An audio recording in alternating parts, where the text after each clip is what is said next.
ഞാൻ ബോധപൂർവ്വം ഇതുവരെ ഒരു ചട്ടവും ലംഘിച്ചായിട്ട് എനിക്ക് അറിയത്തില്ല. പക്ഷേ അതാണ് ഞാൻ പറഞ്ഞത്, ഞാൻ ഇപ്പോൾ ഇതിനകത്ത് കാണാതെ ഒരു ഡോക്യുമെന്റ് കാണാതെ ചുമ്മാ പറയുന്നത് ശരിയല്ലല്ലോ. Let me see that. പക്ഷേ തോന്നുന്നുണ്ടോ? കാരണം വേറെ ആളെ ബാലൻസ് ചെയ്യാൻ വേണ്ടി ഇരാക്കിയെന്ന് തോന്നുന്നുണ്ടോ? ഇതൊക്കെ ഡോക്യുമെന്റ് നോക്കിക്കഴിയുമ്പോൾ കുറച്ചുകൂടെ വ്യക്തം ഞാൻ സംസാരിക്കാമല്ലോ, ഞാൻ പറയാമല്ലോ. ഫ്രീഡം ഓഫ് സ്പീച്ച് എന്ന് പറയുന്നത് അബ്സല്യൂട്ട് അല്ല എന്നാണ് ഇന്നലെ ടി.കെ. നായർ ഉൾപ്പെടെയുള്ള മുതിർന്ന ഉദ്യോഗസ്ഥർ പറയുന്നത്. അത് പരിമിതികളുണ്ട്.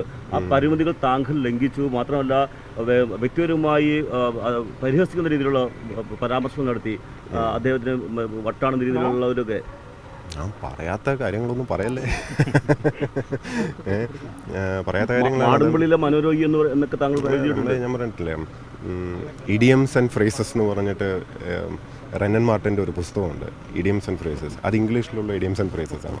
അതുപോലെ മലയാളത്തിൽ ഒത്തിരി ഇഡിയംസ് ആൻഡ് ഫ്രേസസ് ഉണ്ട്, പ്രയോഗങ്ങളുണ്ട്. അത് ഭാഷാപരമായിട്ടുള്ളൊരു സംഭവമാണ്. പ്രത്യേകിച്ച് സിനിമയായിട്ടൊക്കെ ബന്ധപ്പെട്ട് കുറേ പ്രയോഗങ്ങളൊക്കെ ഉണ്ട്. ഇതിനെപ്പറ്റി ഇപ്പോൾ ഞാൻ ക്ലാസ് എടുക്കുക ആളല്ല, പക്ഷേ ഭാഷയല്ലേ അതിനകത്ത് ഒരു ഒരു ഒരു ഫ്രീഡം ഓഫ് സ്പീച്ച് എന്ന് പറഞ്ഞു കഴിഞ്ഞാലും റൈറ്റ് ടു എക്സ്പ്രസ് ആണ്. Right to freedom of speech is also right to offend. അല്ലാതെ എല്ലാവരും സുഖിപ്പിച്ചുകൊണ്ട് സംസാരിക്കണമെന്ന് ഭരണഘടനയിൽ പറഞ്ഞിട്ടില്ല. നമ്മളെ റെസ്ട്രിക്റ്റ് ചെയ്യുന്നത് കോണ്ടക്ട് റൂൾസാണ്. കോണ്ടക്ട് റൂൾസിനകത്ത് സർക്കാരും സർക്കാർ നയങ്ങളും വിമർശിക്കരുതെന്ന് പറയുന്നുണ്ട്. അപ്പോൾ ഞാനീ പറഞ്ഞ ഓർഡർ കണ്ടില്ലല്ലോ, ഞാൻ നോക്കട്ടെ, നോക്കിയിട്ട് അതിലെന്താണ് പറഞ്ഞിരിക്കുന്നതെന്ന് അപ്പോഴേ എനിക്ക് അറിയുള്ളൂ. അതാ ഞാൻ പറഞ്ഞു, എന്താണ് ഇതിനകത്ത് എഴുതിയിരിക്കുന്നതെന്ന് കാണണമല്ലോ, എനിക്ക് അറിയില്ല. So let me just go. ഞാൻ നോക്കി നിങ്ങൾ, കാരണം ഞാൻ ചിത്തരോഗി എന്ന് പറയുന്ന വാക്കിന് ഒറ്റ അർത്ഥമേ ഉള്ളൂ, അതിന് മറ്റെന്തെങ്കിലും അർത്ഥമുണ്ടെന്ന് ഇവിടെ ആർക്കും അറിയില്ല. അങ്ങനെ ഒരു പരാമർശം ഇപ്പം പറഞ്ഞോട്ട് ഞാൻ ഡോക്യുമെൻ്റ് കാണട്ടെ എന്ന് 1-2 തവണ പറഞ്ഞു. പക്ഷേ വളരെ ആധികാരികമായിട്ട് ഇതിനെപ്പറ്റി അറിവുള്ളവർ ഇവിടെ തന്നെ ഉണ്ടെന്ന് തോന്നുന്നു. അപ്പോൾ എനിക്കറിയില്ല. ഞാൻ പറഞ്ഞല്ലോ, let me see the document. അത് അത്രയല്ലോ. ഞാൻ ഒരു കാര്യം പറയാം. അങ്ങ് തിരികെ നൽകിയതിന്റെ തെളിവുകളും പുറത്തു വന്നിട്ടുണ്ടല്ലോ. അങ്ങനെ ഒരു ആരോപണമാണല്ലോ അങ്ങേക്കെതിരെ പറഞ്ഞിരുന്നത്, അത് മുഖ്യമെന്നുള്ളത്. പക്ഷേ ആ ഫയലുകൾ അങ്ങിൽ നിന്ന് കൈപ്പറ്റിയെന്നുള്ള അഡീഷണൽ സെക്രട്ടറിയുടെ രേഖയടക്കം ഇപ്പോൾ പുറത്തു വരികയാണല്ലോ. ഞാൻ പറഞ്ഞല്ലോ, ഈ ഇപ്പോൾ ഈ സസ്പെൻഷൻ ഓർഡറുമായിട്ട് ബന്ധപ്പെട്ടിട്ട് എനിക്ക് ആ ഡോക്യുമെന്റ് കാണാതെ എനിക്കൊന്നും പറയാൻ അറിയില്ല. അതിൽ വ്യക്തമായിട്ട് എഴുതിയിട്ടുണ്ട്, അതായത് സിവിൽ സർവീസിൽ താങ്കൾ ഒരു സ്പർദ്ധ ഉണ്ടാക്കാൻ ശ്രമിച്ചു എന്ന് തന്നെയാണ് ആ ഓർഡർ എഴുതിയിരിക്കുന്നത്.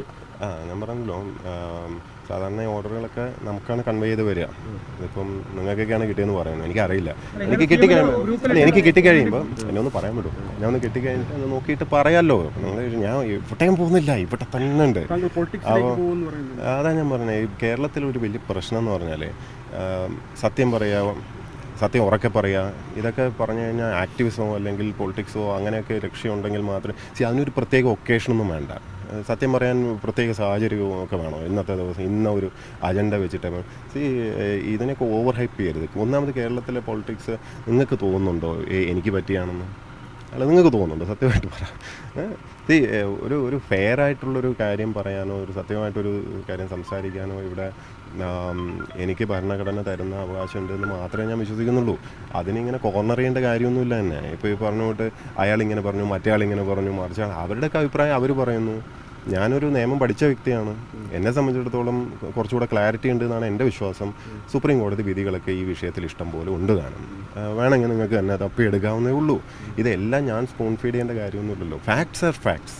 ഫാക്ട് നിങ്ങൾക്ക് തന്നെ നേരിട്ട് പരിശോധിക്കാവുന്ന കാര്യങ്ങളേ ഉള്ളൂ. ഇപ്പം ഒരു മാധ്യമ സ്ഥാപനം വ്യാജ വാർത്ത ചമയ്ക്കുമ്പോൾ അതിൻ്റെ ഫാക്ട്സ് പുറത്ത് വരുമ്പോൾ മറ്റുള്ളവർക്ക് ശരിക്കും അത് ബ്രേക്ക് ചെയ്യാവുന്നതാണ് അല്ലേ? ഇത് കള്ളമാണ്, പേരെടുത്ത് പറയാം, ഇന്ന സ്ഥാപനം എങ്ങനെയാണ് അവർ വ്യാജമായിട്ടൊരു വാർത്ത ചെയ്യുന്നത്, ഇതൊക്കെ പുറത്ത് വരാമല്ലോ. അത് എൻ്റെ പണിയല്ല അത് ഫീഡ് ചെയ്യേണ്ടത്. സോ എനിവേ അത് പോട്ടെ. ഞാൻ ഇവിടെ തന്നെ ഉണ്ട്. നമുക്ക് ഞാൻ ഒന്ന് പോയിട്ട് വാറോല കൈപ്പറ്റട്ടെ. ഞാൻ പറഞ്ഞല്ലോ, ഇവിടെ കാര്യം പറഞ്ഞാൽ മനസ്സിലാവുന്നിടത്ത് ഞാൻ പറഞ്ഞിട്ടുണ്ട്. ഞാൻ പോകട്ടെ.